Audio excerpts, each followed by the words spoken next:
외이는 이제 우리 귀의 바깥쪽 부분이죠.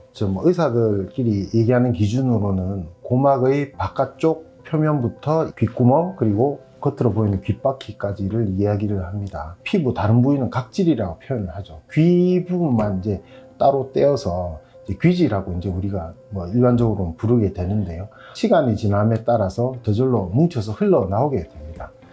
특히 이제 어디 씻으러 가셔가지고 한번 이렇게 면봉이나 이런 거 한번 쓱 닦으시면 이제 굉장히 뭐가 귀에서 많이 묻어 나오니까 지저분한 존재로 알고 계신데 사실 귀의 방어를 위해서 굉장히 소중한 존재입니다.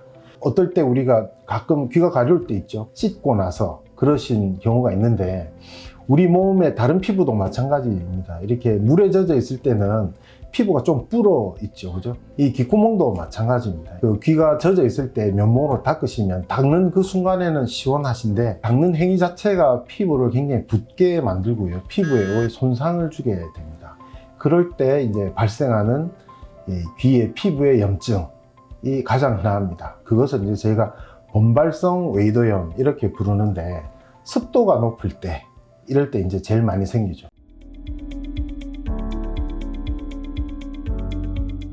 또 수영장 이렇게 갔다 오시고 하면 제일 손을 많이 대시게 되죠.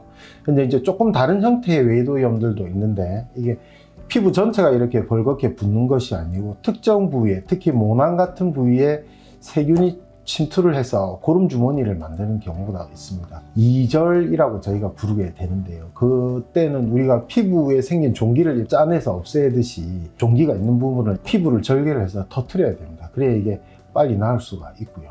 또 특수한 형태의 웨이도염이 있는데요. 기저질환을 갖고 계신 분, 면역력을 좀 떨어뜨릴 수 있는 질환, 녹농균 같은 그런 세균이 이제 귀 피부를 침범하게 되면 이게 굉장히 좋지 않은 경과로 가게 됩니다.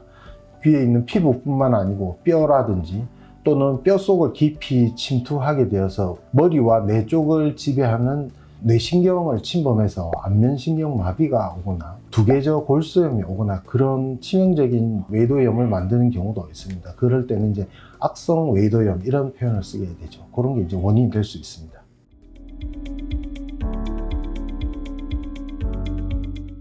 네, 치료는 가장 흔한 본발성 웨이도염부터 말씀을 드리면 무엇보다도 귀를 건드리지 않으시는 게 이제 가장 큰 치료죠. 그래서 저희가 진찰을 할 때 이제 물기나 또는 이제 어떤 분들은 이제 피가 나 있는 분들도 있습니다. 그런 분들은 빨리 이거를 말려야 됩니다.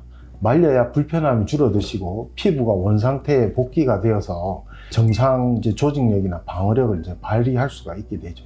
병원에 오시게 되면 이제 귀 자체에 바르는 이제 약이라든지 어떤 물약을 쓰기도 하고 연고를 쓰기도 하고 또 이제 개원가에서는 이제 자외선이나 이런 걸 가지고 피부에 있는 이제 균들을 어느 정도 소독을 하거나 좀 말려주는 그런 효과를 또 기대하기도 하죠. 또 따뜻한 걸로 이 귀에 피부에 열을 가하기도 합니다. 통증이라든지 이런 거에 따라서 진통제나 또 세균 감염이 의심되면 먹는 항생제라든지 이런 걸 사용하게 되고 앞에 말씀드린 2절의 경우는 빨리 이게 이제 고름 주머니를 짜야 되겠죠.